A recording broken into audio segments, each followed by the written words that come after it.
How's it going, everybody? This is Martin Stokes here. And this is Dean Scurry. And I am a traveller. And I'm a countryman. Welcome to A Traveller and a Countryman podcast. Welcome to episode 27, A Traveller and a Countryman podcast. We're doing our third outside broadcast. The first one was with Martin's mother, Ellie. Then we done our live show with Lynn Ruan a few weeks ago. And now we're in Mend HQ. So we're in Mend with Subset, and the lads have invited us over here to have a chat, see where the lads are at, get an update, and inform people as to what the fuck is Subset and why should anybody care. So, welcome, and I'm going to start with that. What the fuck is Subset and why should anybody care? We don't really know the answer to either of those questions. Still trying to figure that out every day. What does Subset do, basically? Again, it's very difficult for us to actually define that. So we do a whole load of different stuff. At the moment, anyway, we're going wherever the wind takes us and trying to figure ourselves out in that process. I suppose just for the sake of the podcast, we're a collective. Collective of what? Rabbits? Fucking deers? People, man. Just people, like people. Deers in the headlights? People who have, at times, people who have interests, like a wide range of interests. Art being the overarching commonality between us, but... So Subset are an art collective of artists. Without getting too fucking... Yeah, I mean, like, there are artists in the collective, but it's not just a collective of artists, you know, it's like I said. So I explained this to my girlfriend when I got home. She goes, Dean, where the fuck were you? We were meant to go shopping, and I'm going, I was over with Subset. You know who they are. They're the artists, so the collective of artists. So there's a collective that has artists in it. She's like, what are you talking about? And then I say to her, you know the lads who done the big Horse Boy, or who done the big Stormzy? That's them. Oh yeah, I get you now, I understand. For me, that's where the majority of people in this country are with Subset. Where did you paint Stormzy? Haymarket Square in Smithfield. And is it still there? It is? No, it's gone. Many years now. Serious? Mm-hmm. So how long ago was it when you done it? 2017. Yeah? You go back like 5 years now, is it? Mm-hmm. And when you say it's gone, what happened to it? Dublin City Council forced us to remove it. Serious? Mm-hmm. And I'd imagine it was a nice painting. Was. As I've seen a little bit of your work, lads. And why would Dublin City Council remove it? We didn't have planning permission. Just to do a bit of painting? Yes. And was it like waste ground?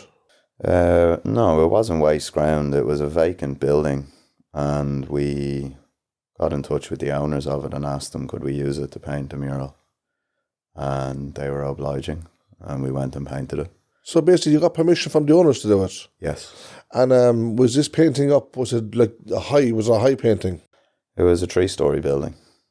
And did you paint on all of the... Yeah. Say, what was it with the gable side of it, would it be? Was. And you painted on all that wall, did you? Yes. So it was obviously a massive painting then? It was. So I'm sure probably anybody who was passing by there without a doubt could recognise it, like. I don't think you would have missed a 40-foot black man in the middle of Smithfield. No way. Why did Dublin City Council take it down? Because we didn't have planning permission. We didn't follow the process and procedure that they have set out for the creation of public artwork. And why? What would be their main reasons for taking this painting down? Because we didn't follow their process and their procedure. So they have a very prescriptive approach which needs to be taken in order to get their permission. Even though it's a privately owned building? Exactly. So legally you did get permission to do it, like, but... We got permission from the owner of the building, but we didn't have permission from the City Council. And did you even think there was going to be a problem with the council when you did this painting? Yes. You did? Yeah, we knew. And you went ahead with it? Yes. All right. So where was the sense in doing all this painting and knowing that Dublin City Council was going to take it back down? When I say take it back down, they painted over it again? No, they made us paint over it. Serious? As a cheeky move. Wow. I was thinking in my head there. Well, you see, process before paint. If we refused to paint it, they would have had to take us to court. Well, didn't you go to court, you little bitches? Well, we didn't go to court at that stage because we didn't have the appropriate level of knowledge and experience and expertise to actually defend ourselves. So we knew that would be the conclusion if we were to refuse to engage with them. But as I said, at that stage, we weren't prepared to do that because I don't think it was the right time for us. But we knew in advance that that was going to happen. So part of the reason or the motivation for painting it was to bring or draw attention to this situation. Attention from who? The public, is it? Yeah, And did it draw attention from the public? it did. All right. So what was the public's reaction towards that? The reaction to the actual mural was very positive. I'd say like 99% positive. I'd imagine so. And the reaction to us having to paint over the mural was... Sickening, was it? I wouldn't necessarily say it was sickening because we knew we were going to have to do it, so we were already prepared mentally for the reality. So the reaction from the public to that, the painting of it was positive, the painting over of it was negative, but negative in terms of the opinion of Dublin City Council. So was this building like waste, abandoned sort of like? It wasn't abandoned, but it was empty. It was empty. And it was scheduled to be demolished and It's developed. not there now, isn't it? No, it was demolished and It's developed. gone now, and it's an office block now. Yep. So do you think from the public's side of it that this nice painting brought light to the area, like? I don't really like to speak on behalf of the public because in today's society, I think that can be problematic. But as far as our perception or opinion of their response to it, yes, it was very positive. I'd imagine like if there was a couple of tourists around now, I'm sure they stopped to look at her and said, gee, this is great, this is lovely work here. Yeah, absolutely. There's a coffee shop right beside it. Proper Order Coffee, it's called. And their guys in there are very supportive, so shout out to them. But we would have had a relationship with them from this first painting throughout them painting the wall multiple times. And they would have commented on multiple occasions about the increase in foot traffic as a result of people coming to look at the mural. We love a bit of business in Ireland, don't we? Or a bit of tourism. Yeah, of course. We love footfall coming to our doors. I remember there was objections to homeless people sleeping in certain shops in the city. And the objection was from business owners. Well, this was the rhetoric anyway. And that them sleeping there in the doorway of shops reduced the amount of footfall and the amount of money coming into the shop. So there was an economic argument for it. Just while you're talking and while we're getting into this, because we were chatting before this and you and Martin had a great little bit of banter before this. And as soon as I turned on the mic and we started talking about this, the mood changed a little bit and I felt that you were a little bit cautious of the words you were saying. I don't know if cautious is what you were feeling, but that's kind of what I felt. As in, just be careful what the fuck we say here. And that's an interesting space to be in with a couple of lads who are in their prime. You're in your fucking prime, bro, and you're being cautious about little words that you say. Me and Martin have the privilege of being a little bit older, and I'm less fucking cautious. I will say, generally, I wouldn't say cautious. I would say clear. Yeah. So you're being very mindful or clear or very precise about the words that you're saying. Just selective, because words in this particular situation are very important because we're dealing with things like legislation, and legislation is built from words and words that have different definitions and meanings. We'll go back to that and get into that at a later stage, I'm sure, but it's not a sense of being cautious from a fear-based perspective. It's cautious in terms of trying to be clear because this will most likely be our last public conversation that we have. Are you being cautious about in case you offend somebody? No, not at all. Not at all. I'm being clear in what I'm saying because we want to ensure that whatever message we convey today is heard and understood, because we've had conversations, ad nauseum over the last 10 years about these subjects and about these situations, and still to this day we're still unsure of exactly what it is subset is and what it is that we're doing. So therefore, obviously the public and anybody that's listening to this most likely will feel the same. What I was thinking when you were talking to Martin was, there have been arts collectives before Subset. There have been murals painted on walls before Subset in this city. Some of them with the council's permission, some of them without the council's permission. And there's definitely walls painted in other parts of this country without anybody's permission. And in other counties, for example, Waterford, it's fucking embraced like it's this magic new culture that they've just learned about. I wouldn't say it's embraced. I would say it's leveraged. Leveraged, okay. But I remember being in Dublin City Council in the arts officer's office with an artist, with a muralist, or whatever the words are, okay? And probably at the time, the country's most well-known muralist. And he was saying to me, look, I have to leave this country because I can't paint walls here. So we went up and brought him up to this fella I knew who ran the art section of Dublin City Council. And we went into his office, and on the wall in this dude's office was this guy's most well-known piece. And I just looked at both of them and I said, I'm just going to leave here, because obviously you know where this conversation is going. He wants to paint walls and your organisation is preventing him from painting walls. Hold hands and fucking get on with it. Yeah, I don't know if they're necessarily preventing it. They just want it done in a very particular way. A way... Well, the way that they wanted it done was preventing it. Yeah, it's just they want it done in a subservient way. Happy is the city whose citizens obey, which is the motto of Dublin City Council, in case anybody doesn't know. Let's say that again. Happy is the city whose citizens obey. Yup the flats. So how long are you doing this painting anyway? We've been doing it for about 10 years. 10 years completely. And how many times in the 10 years have Dublin City Council made you take down paintings again? 35, 40, 50. I don't have the exact number off the top of my head, but it's between 35 over and over, 50. Yeah. Okay. And tell me something, is it about certain areas this only happens in? That is part of it. The location is relevant in the conversation, but I think mostly it's based on, again, going back to the process and procedure and the need of Dublin City Council for those who engage in this process and procedure to be subservient to their particular approach.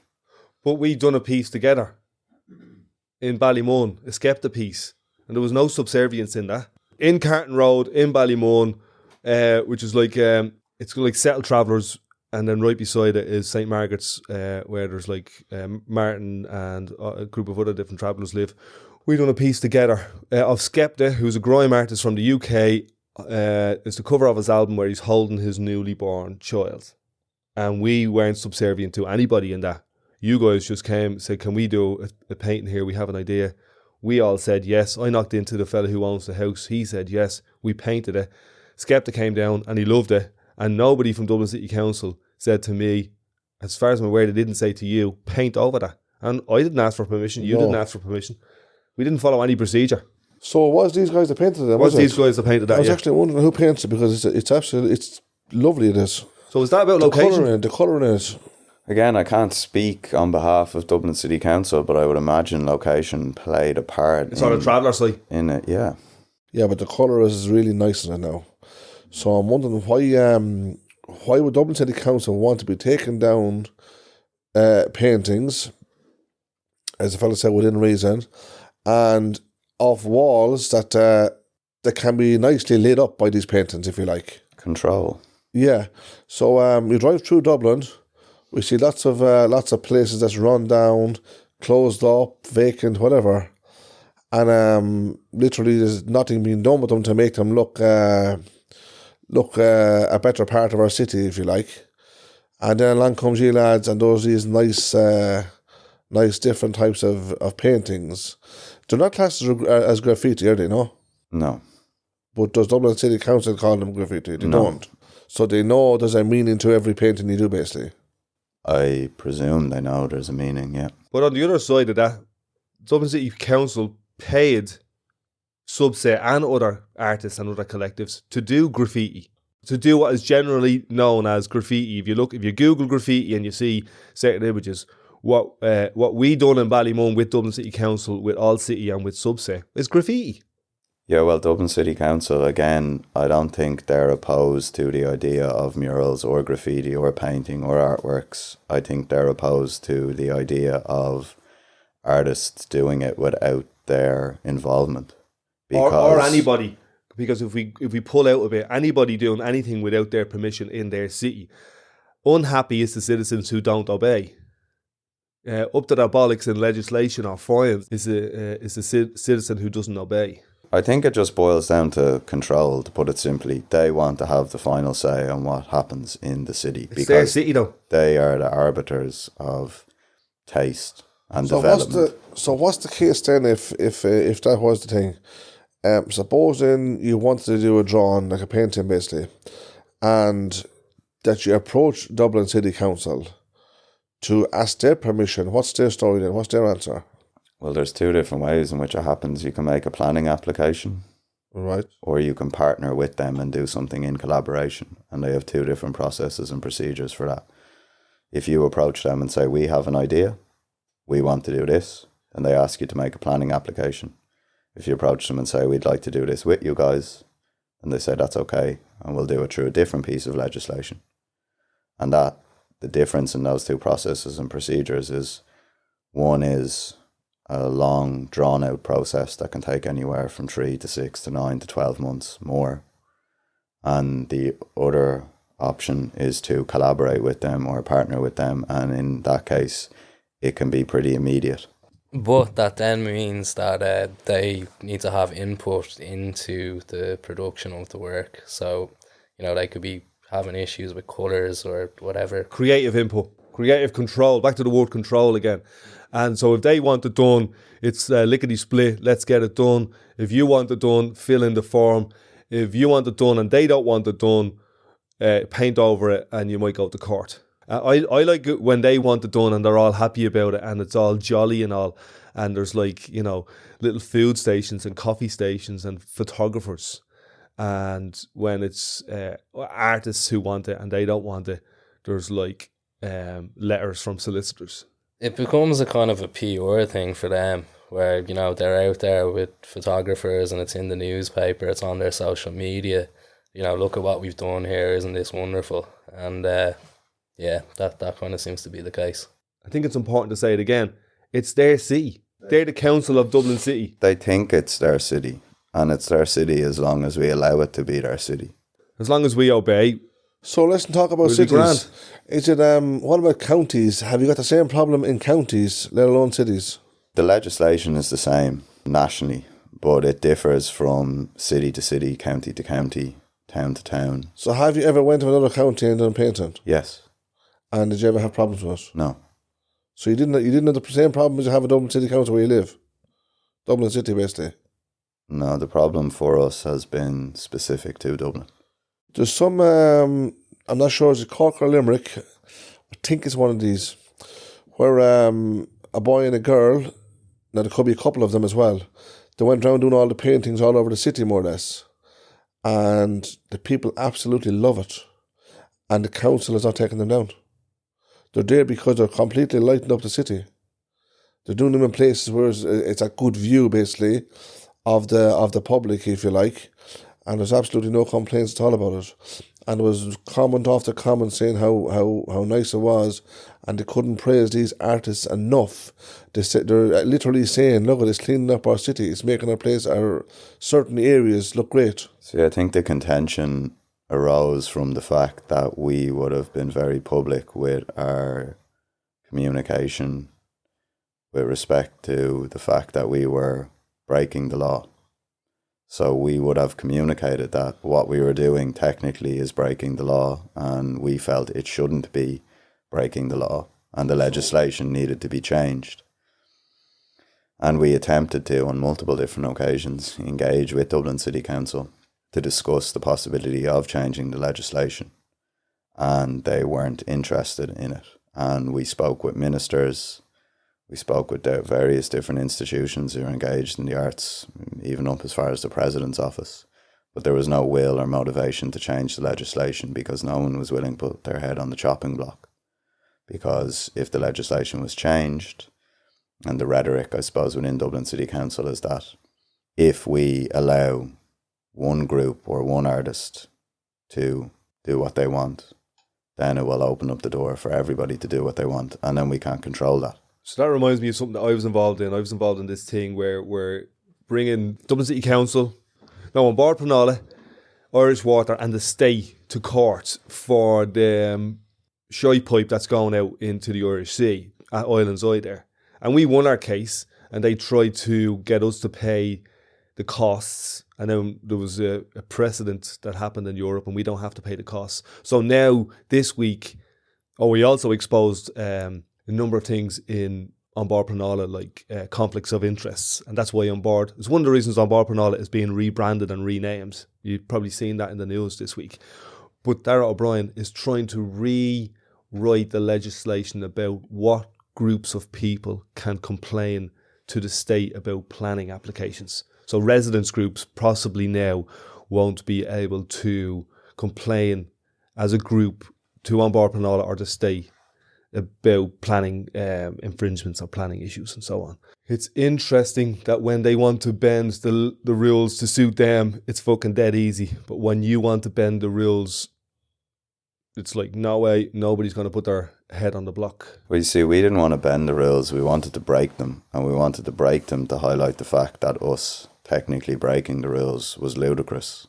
And therefore the situation needed to be addressed professionally and given its due consideration. But in the grand scheme of things, somewhat understandably, according to Dublin City Council, it isn't a priority and it doesn't require an investment of time and effort and energy. So we took that on board and we decided that we would invest that time and effort and energy to bring it to the fore and to create conversation and engagement with the public, because we believe it's a matter of public interest. And we believe a change in legislation would be incredibly valuable for the artistic community, but also for society on the whole. So, again, we could go on about it all day in terms of where the motivations are coming from for the legislation to be as it currently is. But our motivation for wanting it to be changed is that we feel it will be of value to our society. Devil's advocate, fuck art. Fuck art, fuck murals, fuck paintings, fuck you as young artists. We'll rape and pillage the legacy of all the other Irish artists without paying artists any kind of homage or wages, and we'll sell Irish art and the concept of Irish art and music and literature and poetry across the world, but you're never going to benefit from it, bro. So fuck art.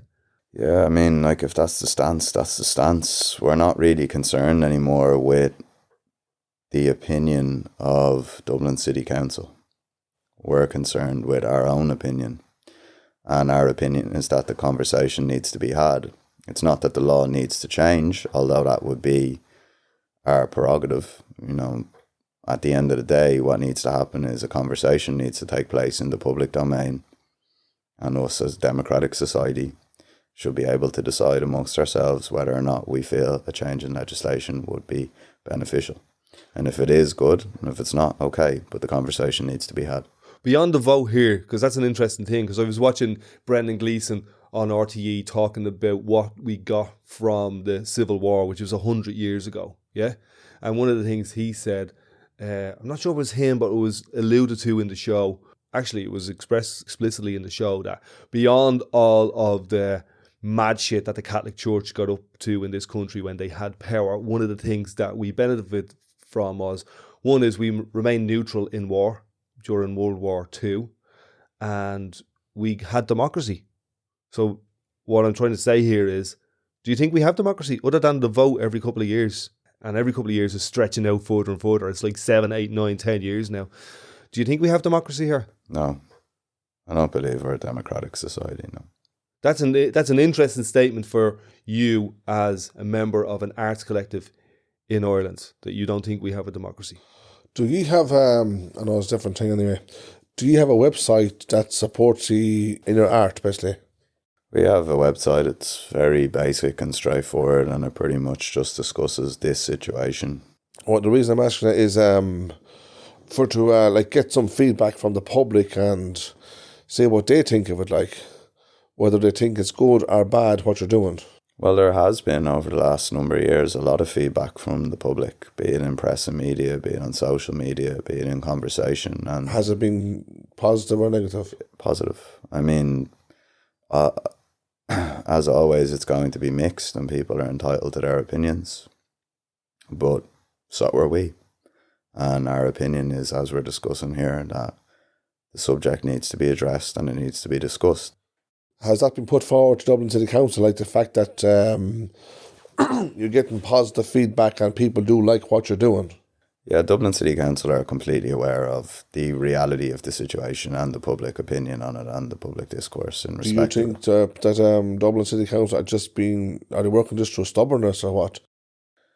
I have fear, I would say, not stubbornness. Fear of what? Loosening their grip on control. That's what I was thinking, yeah. Is it a situation where, like, we're going to tell you what to do, you won't kind of tell us, like? Exactly.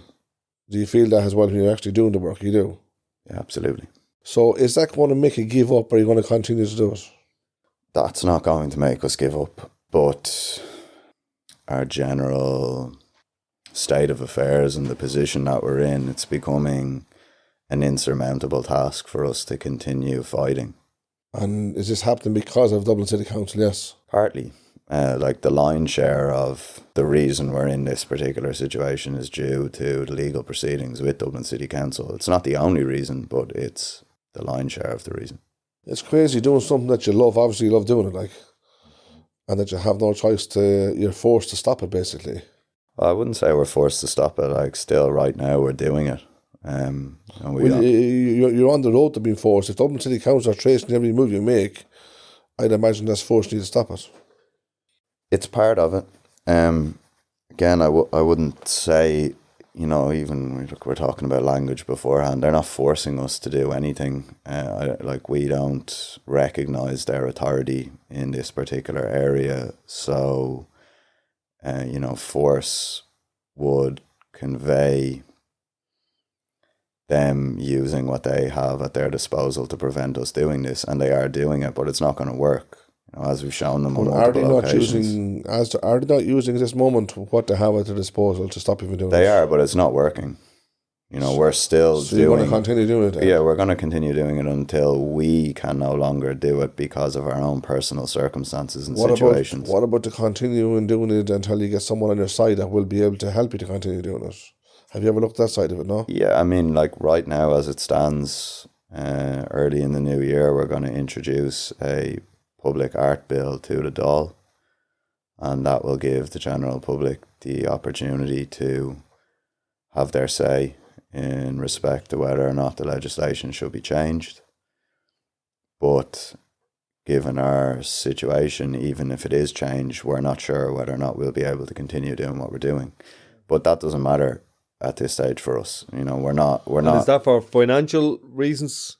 Can I ask? Yeah, of course you can ask. At the end of the day, everything comes down to money, really, doesn't it? So I suppose it is financial reasons. So why don't you just go off and do corporate work then? I'm sure there's plenty of corporate work that where the people with your skill set. We did a lot of corporate work, and it was very detrimental to our overarching vision and our motivation and our modus operandi. The reason we engaged in commercial work was to sustain ourselves, but in sustaining ourselves it impacted our integrity and had a very negative impact on our team, our morale, mental health, our mindset, our mental health as well. So we decided, fuck this, we're not going to do any of this shit anymore, because that's what it was shit, and it was stuff that we never wanted to do. So if you do murals on walls with permission from proprietors, is there money to be made in that? Like, for example, there was one that you done on Angel Street there of Queen Maeve, I think it was, for a whiskey brand. Is there an economic transaction there? Yeah, absolutely. For us as Subset, we didn't benefit from it. We were more involved in it from a managerial role, I suppose, if you want to call it that. But for the artist, probably. Yeah, for the people involved in it, it definitely provided at least a temporary livelihood or temporary sustainability, which is great. But in the context of this conversation and the legislation, we're not motivated by trying to have commercial artwork legislated for, because it's different to art for art's sake. Where in the world is art for art's sake embraced the most? Because I remember Dublin City Council and BRL in Ballymun, in the middle of the €1 billion blatant hustle that they done in Ballymun, they flew this woman in from Philadelphia, and she was like part of this group, this collective, this arts collective in Philadelphia, and she showed us photographs of 10, 15-story buildings in Philadelphia, and they had all like the jazz heroes on the side of them and all that, and it looked like what they were saying was Philadelphia is the place, and we want to make Ballymun one of those places, and we think art can add to the community, to society. Philadelphia is a great example. Auckland, New Zealand is a great example. Sydney, Australia is another great example. There's multiple examples all over the world where there's a very successful and thriving art scene and community as a result of the legislation that they have in place. And I think it will be good for us to look at those cities and emulate aspects of what it is that they're doing. But at the end of the day, I think Ireland can be its own independent mind in this particular area, and we can set out our own processes and procedures that are unique. So like there's learning and there's education from looking at these other cities and how they go about it. But still, even in the most free-spirited cities, there's still a level of control by the city council.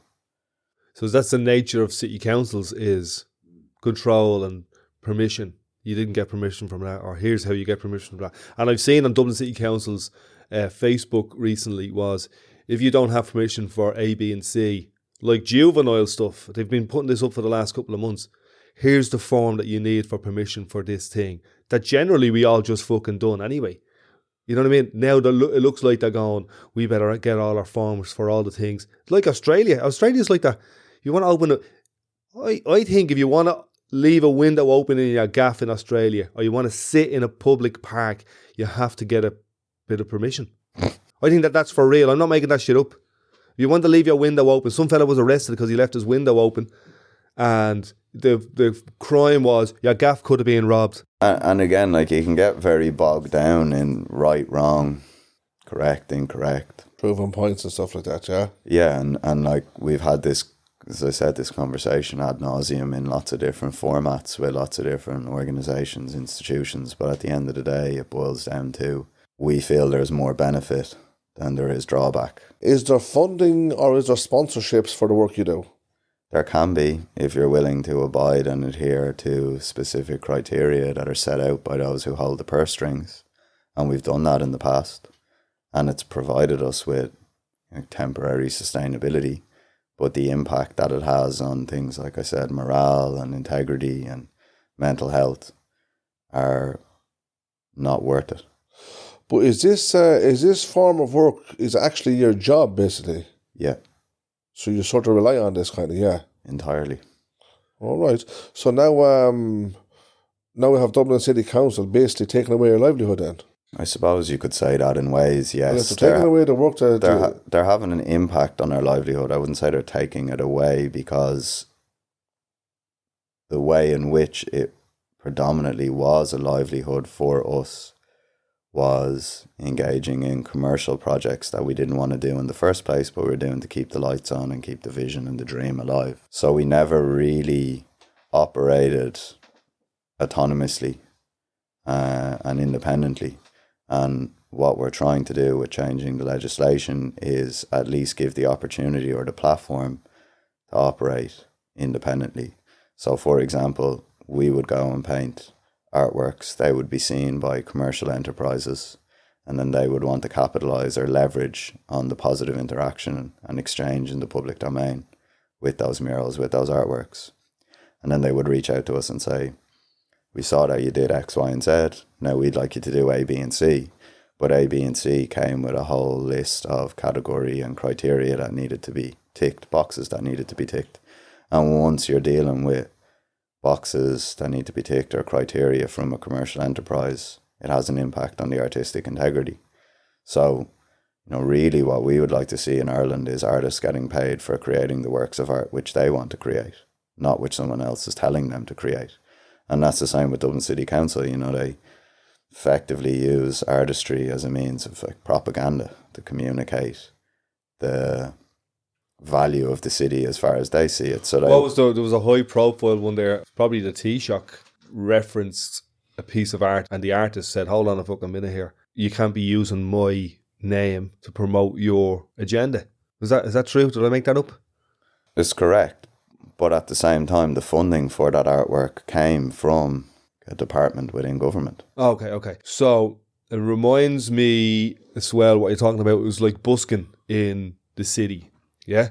Like at Christmas now, there's a big busk. And apparently, you know, all the big stars are coming out. And we're going to do a big thing for homeless, as happens all the time. But busking in the city now has loads of forms and permissions that you have to seek. And we don't mind selling our artist's name and image abroad, but we don't want to pay them to do the thing that they love to do on the streets. We want to control it. Yeah, we want to get all up in the business of it. You know, you want to be in a position of control. Again, it's like, we'll pay you if you tick these boxes. But as soon as you start ticking those boxes, it has an impact on the integrity of the artwork. So ideally, much like if you go to a gallery and you see a piece of art that you love and you want to buy it, you don't then approach the artist and say, I love this, but I want you to change this colour and I want you to bring in this subject matter and then I'll buy it. Say, I love this as it is, as you've created it, and therefore I'm going to give you money for it. Yeah, I want you to do an LGBT piece or a refugee piece or a bleeding, you know what I mean? Yeah, exactly. And we've fallen victim to that on multiple occasions because, well, fallen victim is actually not the right way to say it. Like, we've knowingly engaged in multiple different projects where there's been an agenda and there's been criteria and there's been a brief that you have to adhere to, but it's like you try and argue and you try and discuss and you try and communicate that this isn't the right approach or this isn't the right way to go or this doesn't actually fit with our values or our ideologies. I mean, you kind of just get a shoulder shrug and it's like, take it or leave it, you know. This is what we want painted. Are you going to paint that? Yes or no? And if you're not, then we're going to find someone else who'll do it. And when you're dealing with a community that's, you know, starved of money, naturally there's always going to be people, and like I said, we've been those people who put their hand up and say, okay, we'll do it. And then that just has an impact on the autonomy and the integrity and the independence of the artist community and on art and culture in general. And it curates it. And it's being curated by those who, as far as we're concerned, know fuck all about art. Yeah, it definitely doesn't nurture it. I can imagine if you relate it back to the example of the busker is, we have a show up in Smithfield, Dublin City Council are running. You know, everyone put your name in the hat and you might get it. And if you do get it, we want you to sing a song about jolly times, rather than just let me fucking play music where I want in the city. It's my city. Let us as artists or as musicians just organise ourselves and make whatever headway we want to make. We don't need the nanny state control freaks eyeballing every single decision we make. It's important to say as well, like Dublin City Council as an organisation doing a huge amount of incredibly valuable work for our city and for our people. And like there's multiple different departments in it, which are, you know, not just essential, but lead to life actually flourishing. So we don't have an issue or, you know, we're not antagonistic towards Dublin City Council on the whole. It's just the easiest way to summarise the conversation is to use that title when we're talking about it. But our issues are ideological ones, that ultimately Dublin City Council is a hierarchy, and at the end of the day, the way in which things unfold or develop comes from the top down. And if at the top, the ideology is motivated by the idea of control or the citizens obeying, then anyone who's, you know, counterintuitive to that or in conflict with that is a problem. Have you ever done any paintings in any different areas that Dublin City Council have turned a blind eye to and just left alone, like without overpainting them? Yes, and you notice that they've recognised, yes. And have they ever made any comments about these particular paintings?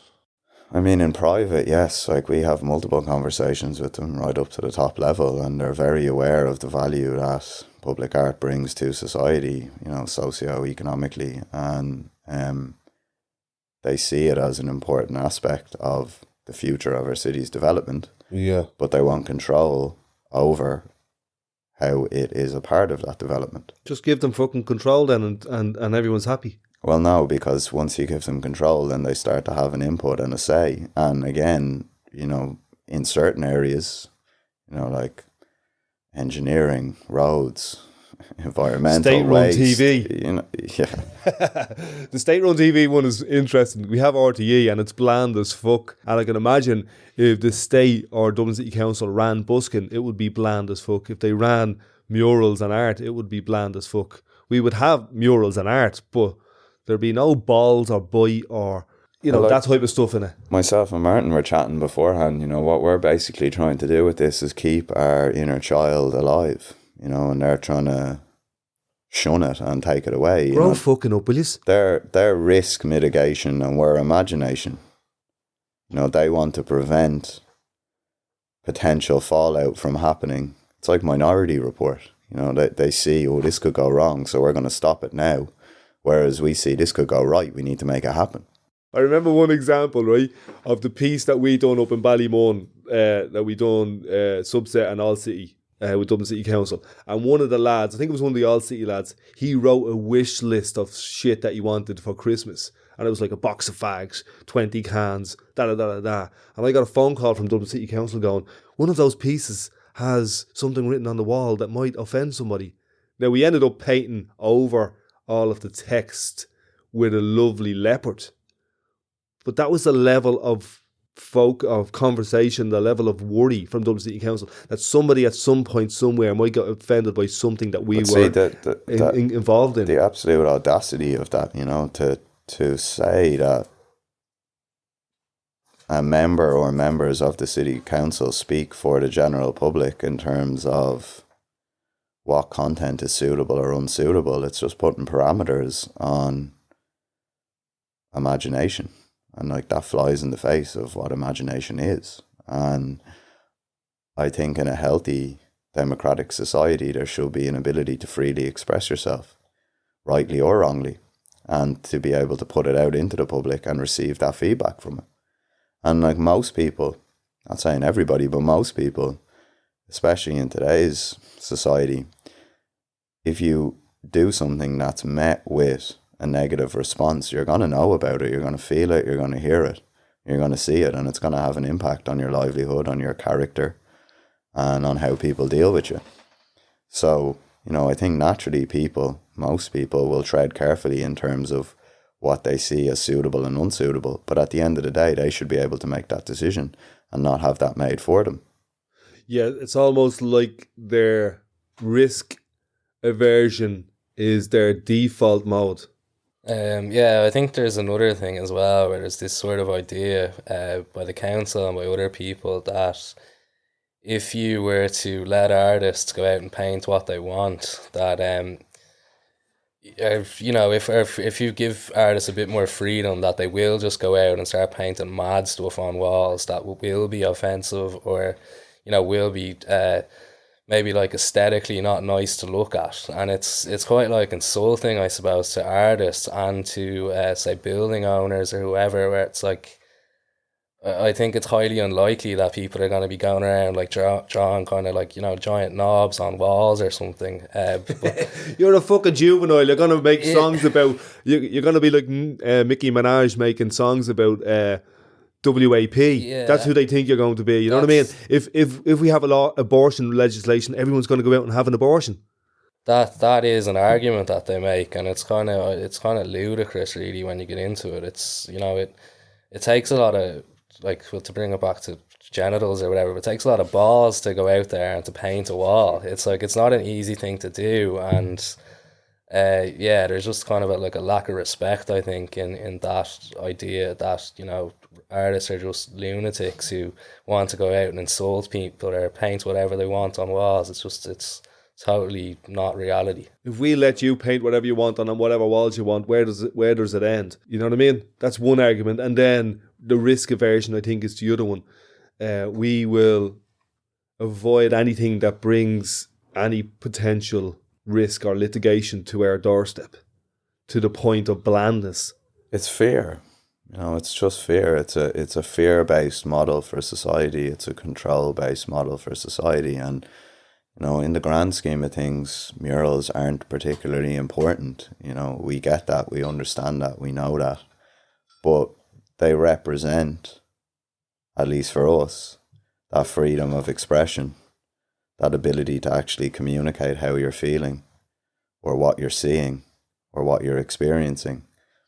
And it's a very vital component of ensuring that those conversations are had and that voices are heard. So basically, as an artist, yeah, what value do you think your art brings to Dublin City? Going back to what we were saying at the start about the definition of subset or what it is, like, I don't even particularly like calling ourselves artists. Yes, we create works of art, but I don't kind of sit on that. But if you don't call yourself an artist, and you are actually, naturally we couldn't describe you as a painter, could we? Well, I suppose you could. I mean, like, we're just people who are So expressing what would you class ourselves yourself in as different ways. as a guy who person, paints? a person. I find it very difficult to determine what I am. You know, I'm a human being that's consistently educating themselves and learning from those around me and the experiences that I have. And then those learnings and those experiences manifest in various different ways. And sometimes it's paintings or murals. Other Right. times it's completely different things. So what do you think it brings to, what value do you think it brings to Dublin City? I think public artworks, given their scale, are a very visceral component of conversation. I think at the end of the day, that's the most important thing that they bring about is conversation, or pause for reflection, Very good, or a yes. change in mindset, or Or it's just a picture on the wall. yeah. I mean, it's you know, art is in the eye, beauty is in the eye of the beholder. So it's like what certain people derive from it and what other people derive from it is going to be very different. You know, and again, people are totally entitled to experience whatever it is that they experience when they look at a work of art. And really, it's about just trying to motivate people to think. You know, I think a lot of society is based on ticking boxes and adherence and obeying. And oftentimes, given the scale of an artwork or the vibrancy, it can break that system and give that pause for reflection and that pause for thought, and then that reflection and that thought can lead to conversation. That conversation leads to engagement with a wide variety of subjects, and the more we engage with a wider variety of subjects, the healthier our society will be. It's obvious and clear that you love doing what you're doing, yeah. That's a love-hate relationship. I mean, we love it at times, we hate it at times. It's certainly very difficult. And I think oftentimes difficult things don't necessarily register as love, but anything that's worth doing is It's a difficult. passion, yeah, it is. Yeah, we're passionate about it for sure. Right. So, for instance, if let's say tomorrow morning, right, if it came to a stage where you had really no choice but just to stop this work, what other kind of work would you do to keep you as happy as you are doing your artwork? I genuinely believe nothing else would give me a sense of satisfaction or happiness that I experience through doing what we do. And that's because what we do, again, educates us and provides us with experience, which gives us greater context on life. And I believe that greater context makes us better people. And when a society strives to consistently better themselves, I think it improves. And when it improves, I think people, generally speaking, can get more from life. And I think that's what life is all about, you know, is trying to get as much out of the time that we have available to us as possible. And like, nothing is promised. When you were talking there about what value does the art bring, the Dubliners sang Raglan Road and Seven Drunken Nights. And Seven Drunken Nights is what you were saying. They might draw Mickeys on the wall. Yeah? It's that kind of thing. And then Raglan Road is sang, or what's the other one, Brendan Behan, The Old Triangle, is sang at the end of every single gig I've ever been at in this country. And it's held up as this beautiful representation of the creative, artistic side of Ireland. And I think when they wrote both of those pieces, whoever wrote them probably didn't imagine the life that they would have beyond the pen. And when you do some of your artwork, like I remember the vulture pieces that you'd done as a kind of comment on the vulture funds in Ireland and the banking system and all that. Now, some people never seen them. Some people seen them every day. Some people loved them. Some people hated them. It probably affected people in ways that we will never, ever know. Yeah? But that's not the business of the artist. The artist is just to create the art, just to do the piece, just to write the song, just to make the film. I think what's stifling that is that it looks like the art is being edited before it's being penned. Yeah, absolutely. And I think art is something that allows us to understand the world that we live in, the society that we live in, our country, the people who are in it. And, you know, if that is impacted before it's created, or it's like curated before it can be created, or there's limits or parameters put on what sort of art should be seen or what shouldn't, then that's fundamentally kind of altering that ability for us to understand who we are. We just want the freedom to make mistakes.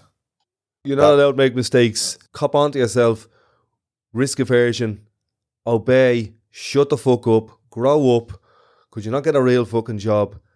Our greatest learnings in our particular, in the lifespan of Subset, have come from the mistakes that we've made, not the successes. We've learned most about ourselves and about what we do and about our society through our mistakes.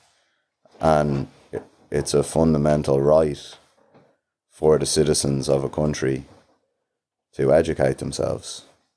Happy is the city whose citizens make mistakes. Yeah.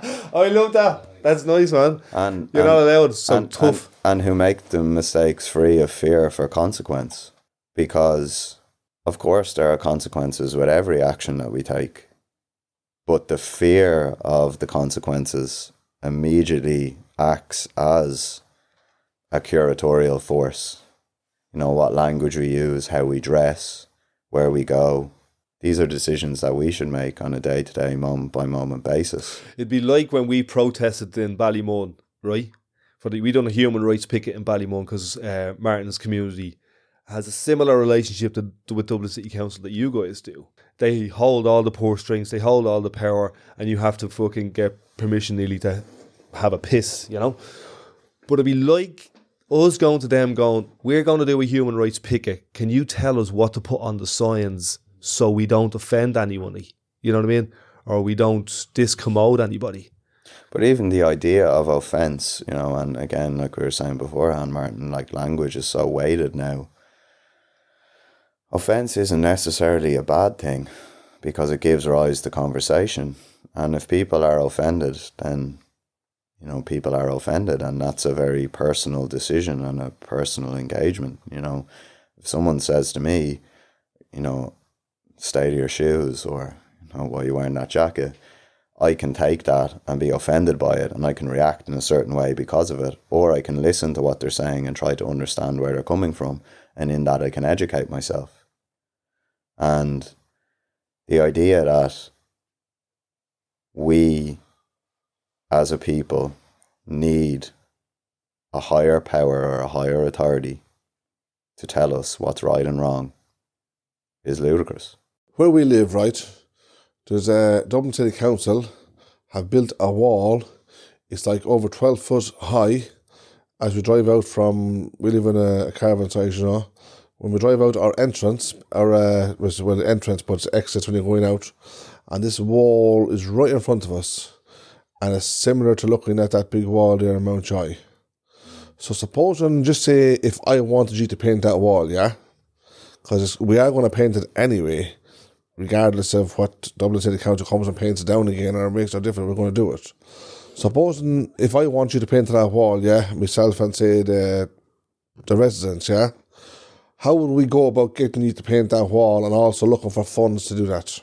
Depends on whether or not you want to engage with the City Council. If you do, then there's that particular process and procedure that we outlined, and if you don't, then we just do it. Yeah, but suppose, is the Dublin City Council I have to apply for funds to? You just pay for your own pocket. Yeah, I mean, that's what we do. And like say, most recently we painted 2 murals. And we funded them ourselves. We didn't look for funding from anybody. We didn't look for permission from anybody other than the people. This wall now is like, it's a long, long wall. I've seen it. Dean sent me a photograph of it, I think. It's actually the same height as the Berlin Wall, interestingly enough. It's 4 metres high and it's about, that's right. Could be 500 metres long. Brand new polished concrete. It's only begging for some stinging artwork. See, I think it's funny as well. Walls generally as like a construct or a concept are for creating enclosures, but painting them actually breaks down barriers. That's right, exactly. Yeah, it's a boundary that we can smash with art. So just by chance, if we did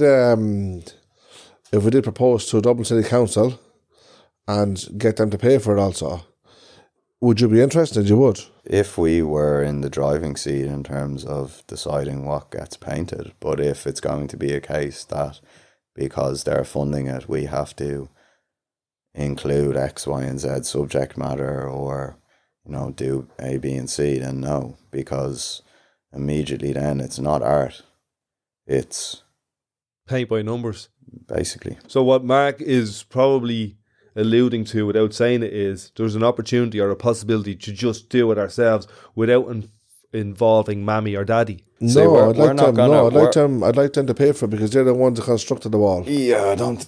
Well, if they want to pay for it, happy days. That would be my fight, not yours. That'd be nice. It'd be bittersweet. Kind of, they made this wall. Yes, they paid for it to create a boundary between you and their depot, but they're paying for a mural.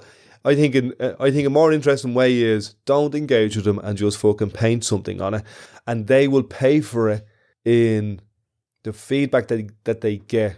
They'll pay for it by the fact that it's being highlighted. There's a fucking 4 metre wall blocking the travellers in. What are you up to? You mad apartheid fuckers. You probably look at that with Dean. I'm thinking if they put the wall there and we want the fact this wall is not going to be knocked down, and we want the place looking that little bit better, and the only way to do that is put a nice bit of art, but it would be something that we would want on it, like, you know what I mean? Something that sort of, let's say, maybe represents the traveller in a certain sense, if you like. And if you were up for that, like, I can, the fellow said, I can start taking action, like, you know what I mean? But yeah, I've been thinking about it a while now but I'd like something like that because it would brighten let's say it would take the depressing look away from our entrance, if you like. Agreed. Somewhere with a bit of colour and a bit of meaning, just to disguise that depressing wall, that big 4 metre barrier that's between us and Dublin City Council, if you like. The Dublin City Council have created, like, you know what I mean? Can I ask then, you were asking us what we think art brings to the city. What do you think that art would bring to your community? I think, personally, I'm not saying I like graffiti, because the truth is, some of this graffiti, if I looked at it, I wouldn't even know what it was in front of me, in the line of trying to make it out, like, you know what I mean? I think the art that we're talking about, that stuff now that he was saying here was done on the side of the house, beside our site, which Travellers lives in the same house, they're friends of mine, and it's absolutely beautiful. Like, you can almost see it from any part of our site because it's up high, and the colour itself, even regardless of he obviously knows more about the meaning of the picture, but the colour itself alone brings light to the area, and I think this can do the same thing in a lot of areas. So that's why I can't understand why Dublin City Council would rather have the public looking at a ran down wall, if you like, yeah, rather than have them looking at this nice colourful painting with a bit of meaning behind it. People will stop and look, and then, as you said, they have all different ideas or thoughts about it, and all sorts of maybe good imaginations and stuff like that. So the bottom line, I think, yeah, it brings light to that certain area. I don't think they're averse to art. I think they're probably more averse to risk and offending, possibly, and relinquishing control. Yeah, me personally, I think it's just, look, we're going to tell you what you don't tell us. Yeah, like I Martin's think community, Martin's we go whole through it all the time. group, like he said to me recently that the number one bane in his life is Dublin City Council. You know what I mean? And for him to say that statement, that didn't just, come out of his back pocket. That's something that he has had to think about and live with for the last 30, 40 years. See, Dublin City Council are only just like a pawn in a greater power game anyway. They are just one manifestation of which there are multiple in terms of control and making decisions for our society and how it progresses and how it develops and what's part of it and what isn't part of it and who gets to be part of certain things and who doesn't. And that's fundamentally what we disagree with. And going back to what I was saying, like, murals aren't the most important things in the world, but in the context of this conversation, it's what they actually represent.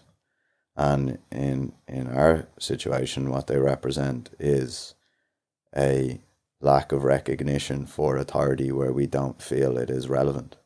And so much so that we're willing to, or we have already sacrificed everything for the conversation to be had. So we never wanted to go to court.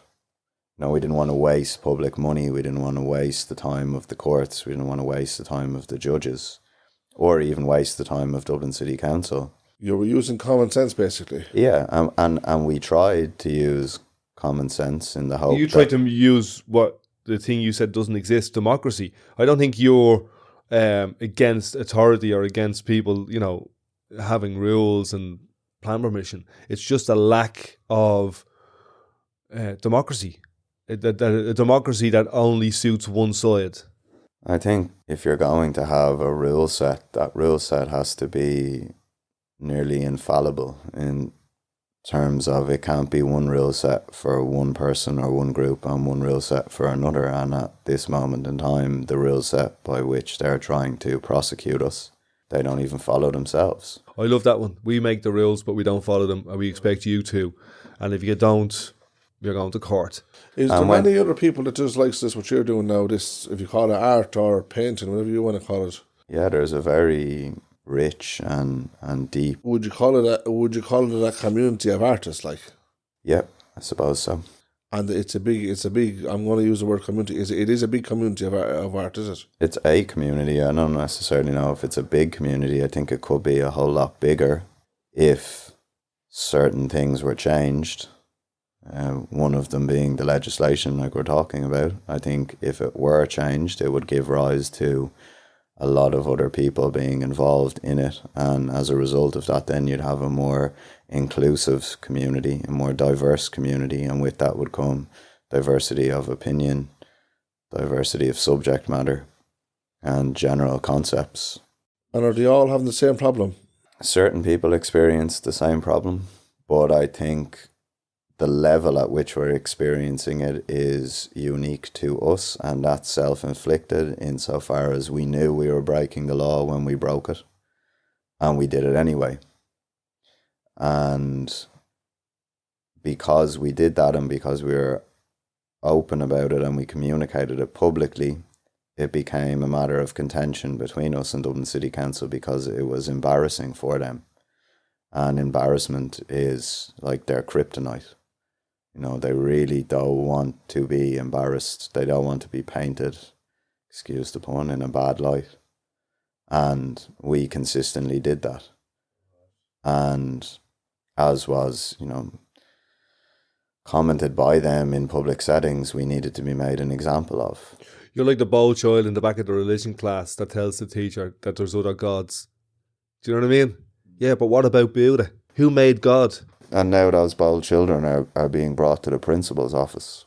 And now those bold children are doing other pieces that are questioning the existence of murals, the existence of God. You know what I mean? You're doing a piece on a wall that's the same colour as the crown chakra, for anybody who cares, to kind of spark a conversation within yourselves, within the onlooker, within Dublin City Council as to what the fuck is a mural, what's the difference between mural and paint.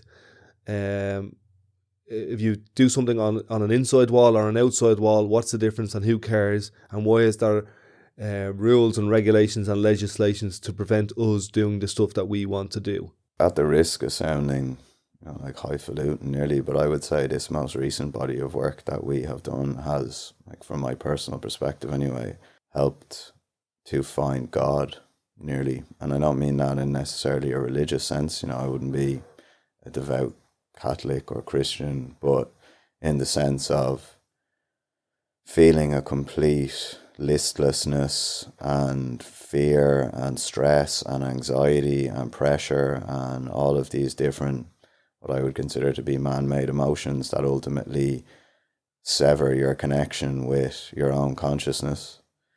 This particular body of work has removed all of those different things and helped reconnect to that higher being or higher form of consciousness. And that is, I suppose, that we are gods unto ourselves. And even using that terminology and that language, people will probably look at that or listen to that and think, who do these people think they are? But at a point now when it's fortunate and unfortunate that sense of freedom or that sense of clarity or purpose has come right at the end, or what could be the end. But that's genuinely how we feel, and anyone that has a problem with that, I suppose. It reminds me of a conversation I had with Martin last week, because he has become a man in his world by standing up and being at the front of a human rights picket. And he said to me, a year ago, I wouldn't have done that. I would have not gone there.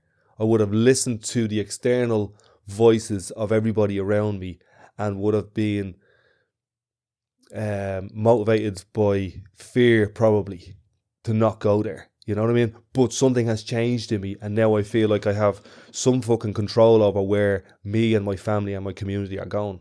It's probably that fear of what people think about you, what they're going to say about you, and the way they look at you because you're doing these things. But the reality of it is, if we all stood up for what we think is right, I think we'd be living in a better world, wouldn't we? I think as well, the idea of being concerned with what other people think when those other people don't even know what they think of themselves is absurd. But it takes, or at least it's taken for us, going to the deepest, darkest parts of our experience and our soul, and trying to cling to a sense of reality as is determined by other people in order to stay sane. And really it was only when let go of that and fully engulfed ourselves in the unknown and the undefined that came that sense of freedom, or that sense of clarity, or that sense of purpose.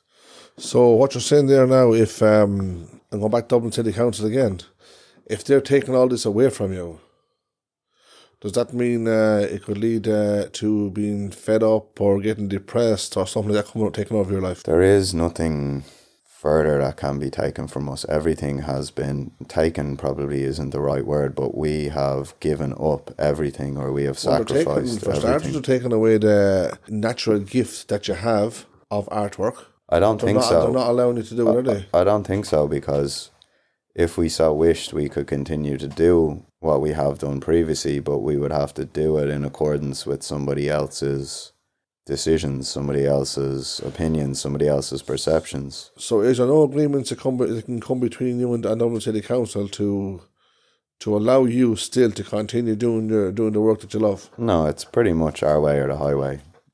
That's their opinion. Yeah. And then our opinion is, well, it's our way or the highway.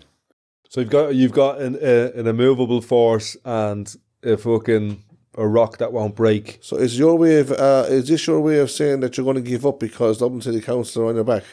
Does that still see it's your way? No, I wouldn't see it as giving up. I would just see bringing it to its natural conclusion, like Dean's talking about an unstoppable force meeting an immovable object. That's what I meant to say.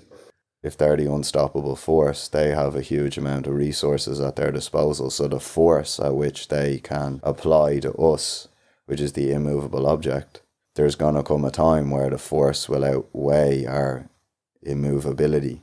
Yeah, but you've also tried to compromise along the way It's not like you're just like this dumb, immovable force. You've tried dialogue, legislation, policy, all of that stuff. Yeah, well, we've tried to reach a middle ground.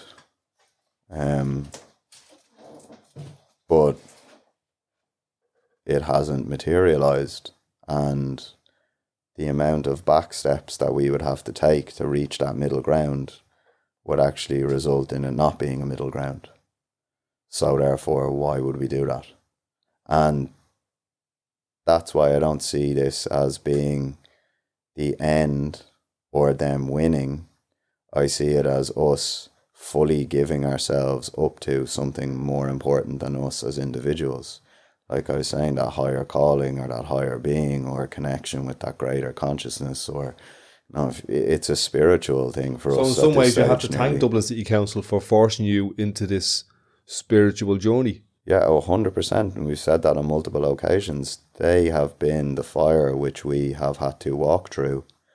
And having walked through that fire and what we're left with now, I'm happier with what we had. It's shed everything that was unimportant and inconsequential, and has left us with a core of reason and meaning, which up until this point we couldn't understand because it was covered with all of these different things. And as in a book I read recently, there's I don't know if it's Hindu or where it comes from, but it's called ignis essentia, which is fire that strips to the essence and brings you back to the essence of your being. And that's what this situation has done. I know myself better now at the end of this than I've ever done. Even in the last 2 weeks, I'm finally coming to terms with and understanding things that I had struggled to come to terms with or understand with for years or decades, So I'm entirely grateful for Dublin City Council being the adversary which has led us to this point. Despite things being antagonistic, I suppose you've got nothing but love for them at the end of the day. I don't see, it's like wolves don't concern themselves with the opinions of sheep. So even if it's a case that the sheep end up slaughtering the wolves, at least we'll have died on our terms. That's a lovely way of putting it. A few things. One is that you mentioned that this might be the last act. Is it the last act? How do you know it's the last act? When will that decision be made?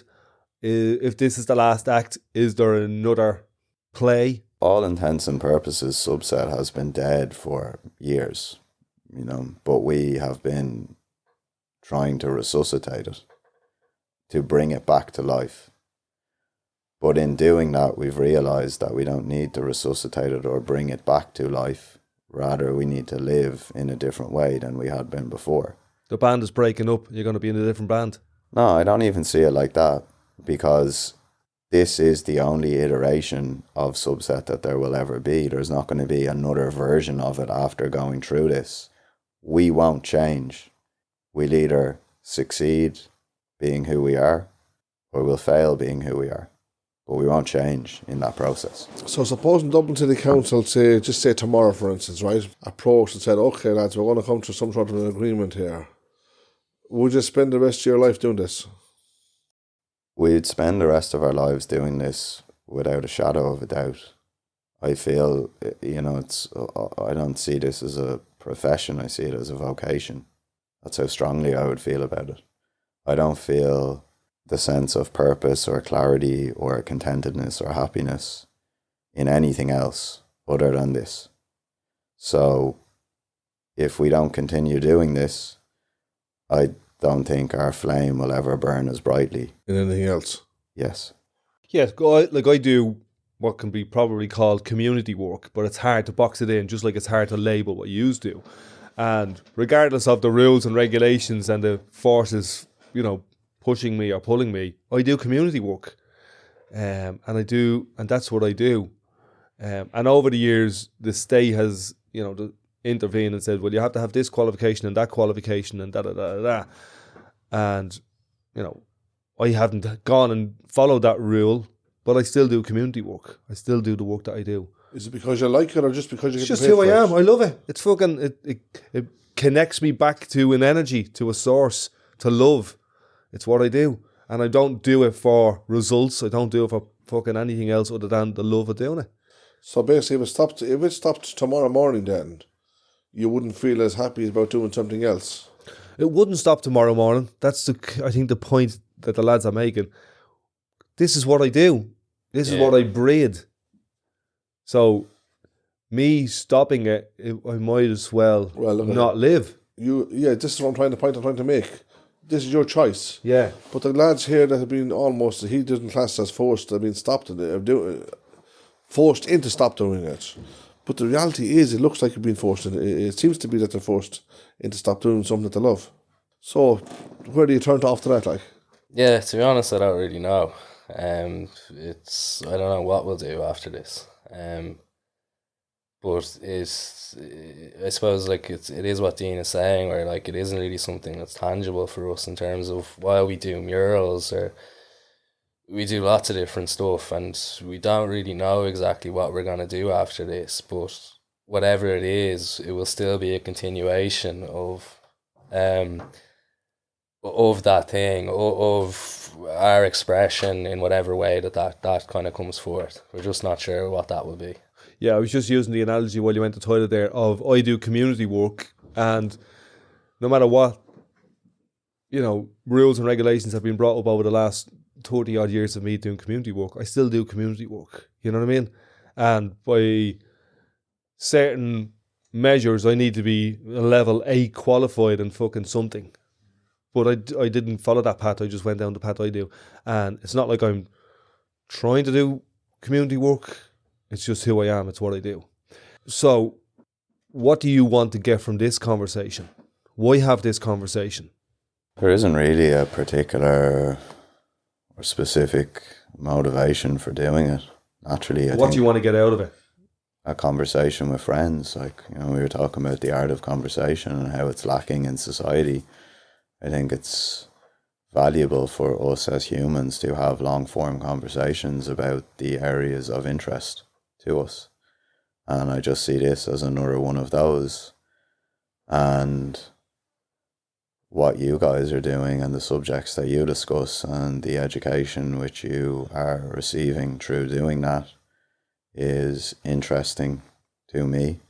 And then to be part of that and to have these subjects discussed within that forum is interesting, and I think is just another experience and another way in which we can educate ourselves. So beyond that, there's no particular motivation.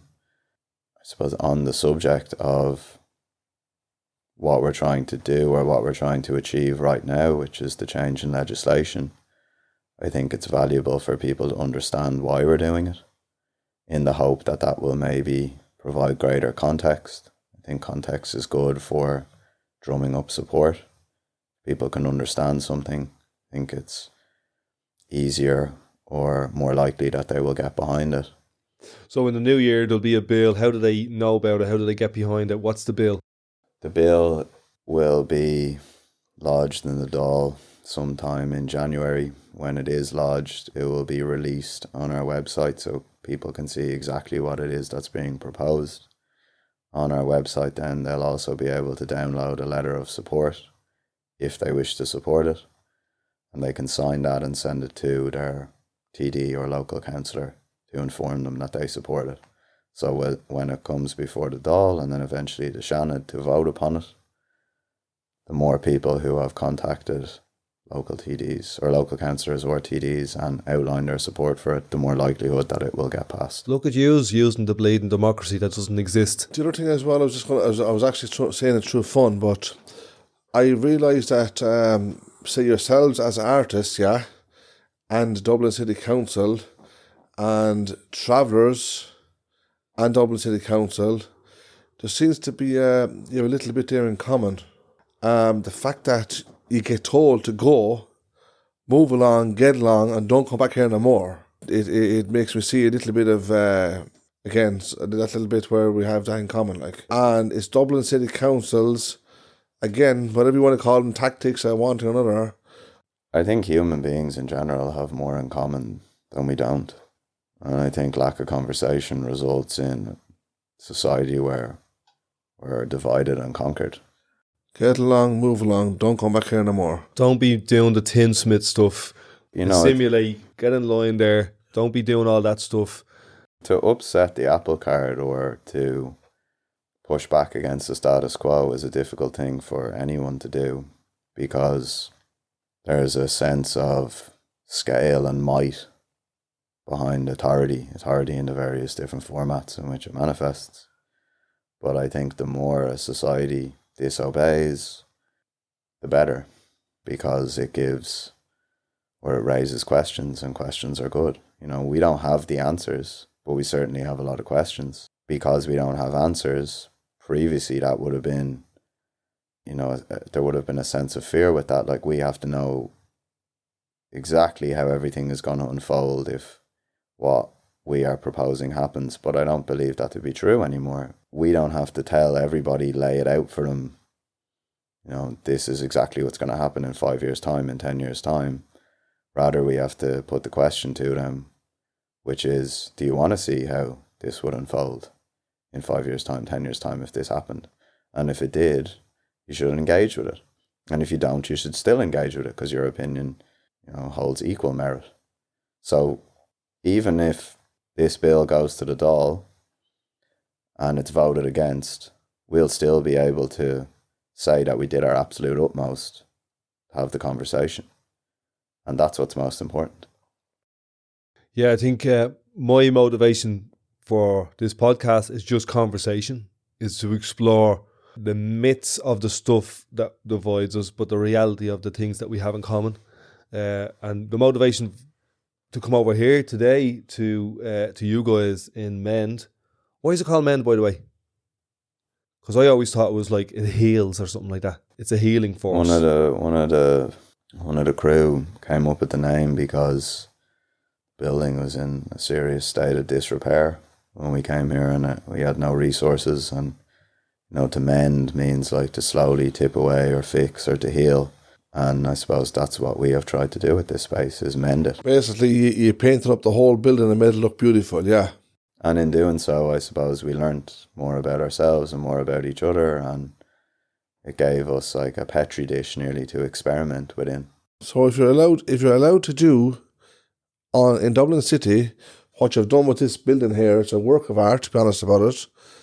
Wouldn't Dublin be a better place also, for different reasons? There's lots of things that could lead to Dublin being a better place, but it's like, well, that's one of them. Yeah, you have to break eggs if you want to make an omelette. And in our current society, people are afraid of their lives of breaking those eggs for fear of what will happen when you do. The eggs are bleeding broken. Humpty Dumpty has fallen off the bleeding wall and he's in bits and he's lying across the bleeding city in a homeless shelter. You know what I mean? Or in a bleeding traveller site, or in fucking some shithole in bleeding North Circular Road with 15 Brazilians in a bedroom. There's cracks everywhere, you know, to follow on from that analogy. Our society is cracked, and those cracks run deep. Because they run so deep, it means things are broken already. But art not only shows us the cracks and makes the cracks... can mend them. It gives us the opportunity for something that's unpalatable at certain stages to be, you know, for us to look at it, for us to open that door. It can also mend, it can also heal. And so can conversations, and that's my motivation for coming over here. One is to learn, to mend, to heal. I love art. I really admire what yous are doing. I love you, bro. And I just want to express that in a way that I don't have to edit it or filter it through a rule set. I think the thing with art and conversation is as well that it can lead to unity. We're in a society that's very kind of, I don't know, there's a lot of arguments and different sides fighting amongst each other. We were talking about it earlier with the divide and conquer, but you know, we need more conversations and we need more art to try and unite people, because I think that's something that we're lacking at the minute. Shit's very fractured at the moment.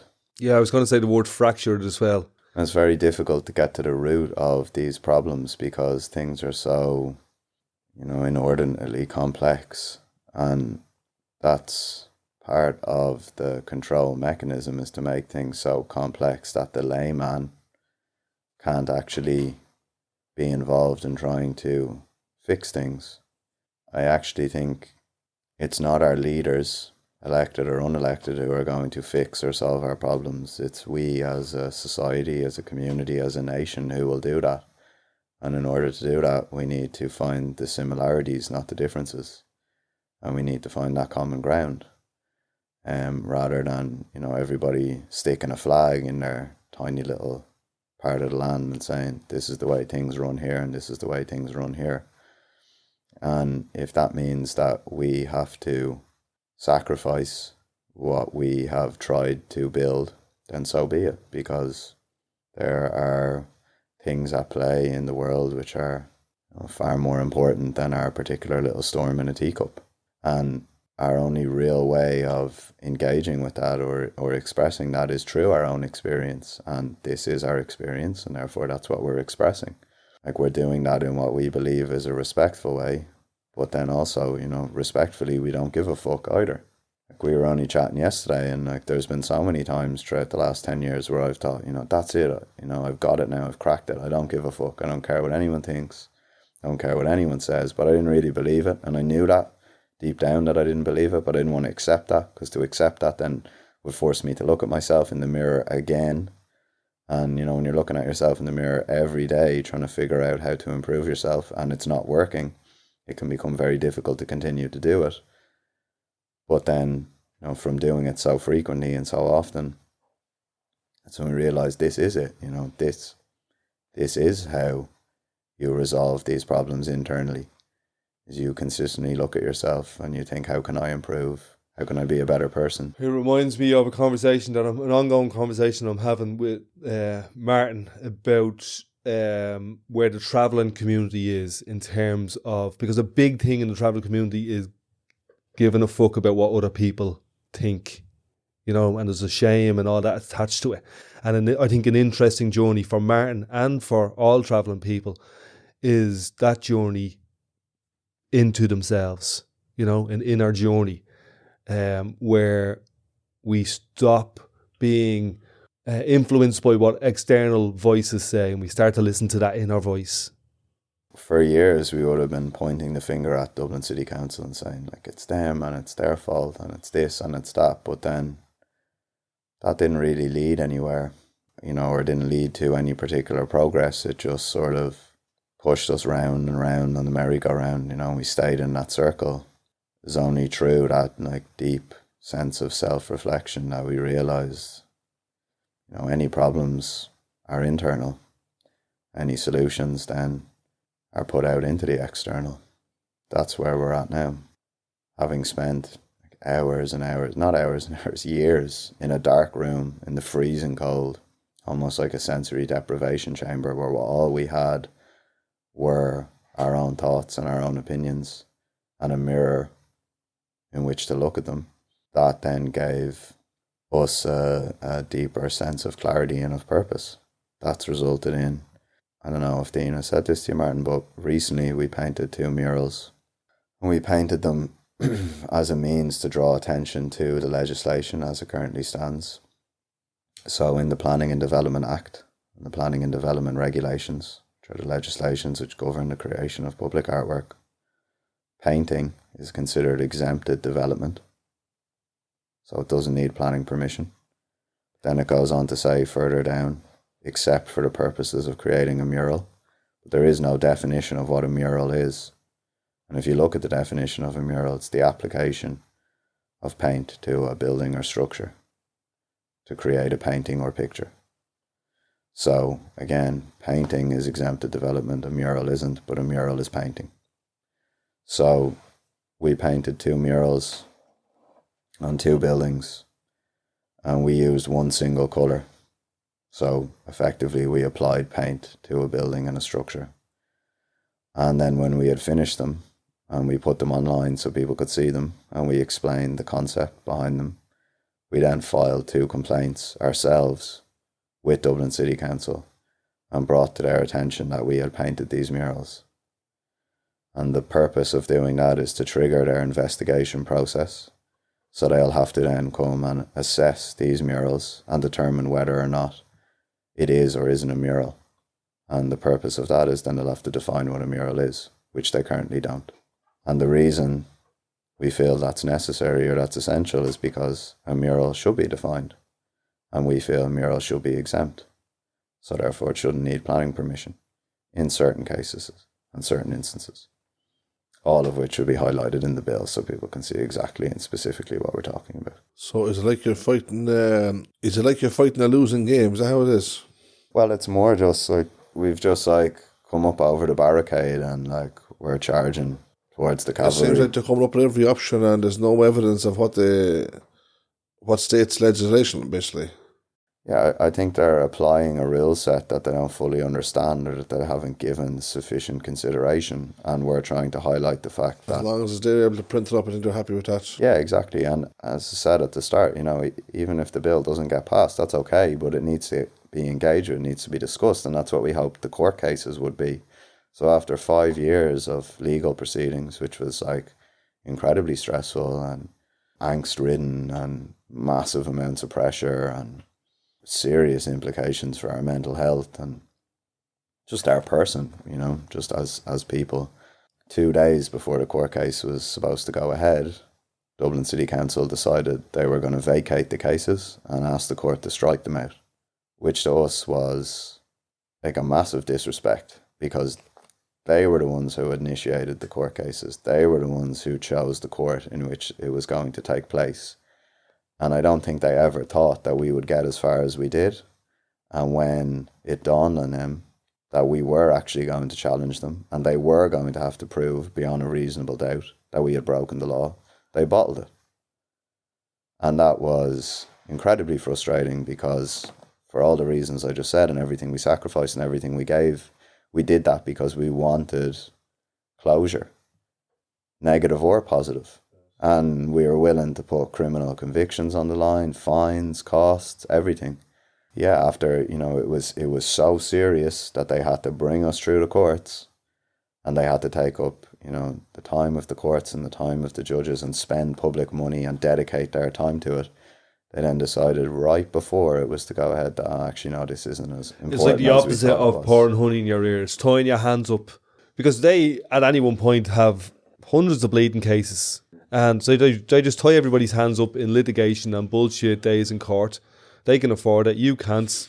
4 or 5 years down the line, you're in a bleeding dark room on your own. I think we can only speculate as well. But I think a part of it was the fact that they didn't want to have these arguments heard. They didn't want to have to face the fact that the legislation as it stands is completely flawed.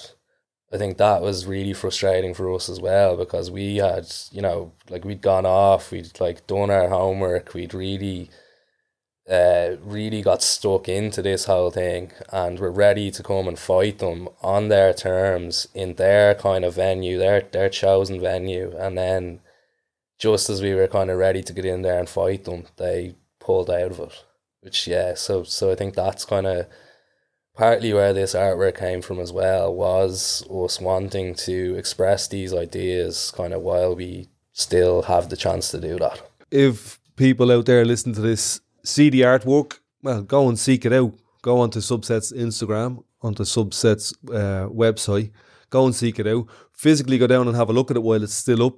There's one on Angel Street and there's one, where's the other one?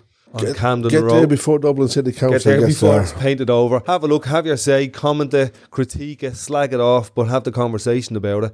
And if you're interested in any of this conversation about where we're going as a society, as a country, in terms of art, in terms of control, check out the bill, which will be hopefully dropping in January in the Dáil, and participate in democracy. Have your opinion heard. Yeah, have your opinion heard. You have the right to remain vocal, which is one of the things that I wrote a couple of years ago when there was a lot of stuff going on in America and, there was black people being arrested and it was, you have the right to remain silent. You also have the right to remain vocal. Open your fucking mouth, open your eyes, open your ears, open your heart. Thanks, lads. Thanks for having us. Thanks, boys. I enjoyed that. You up the Subset. So that's us for this episode, a Traveller and a Countryman podcast. If you like it, let us know, share it around, and we'll see you on the road.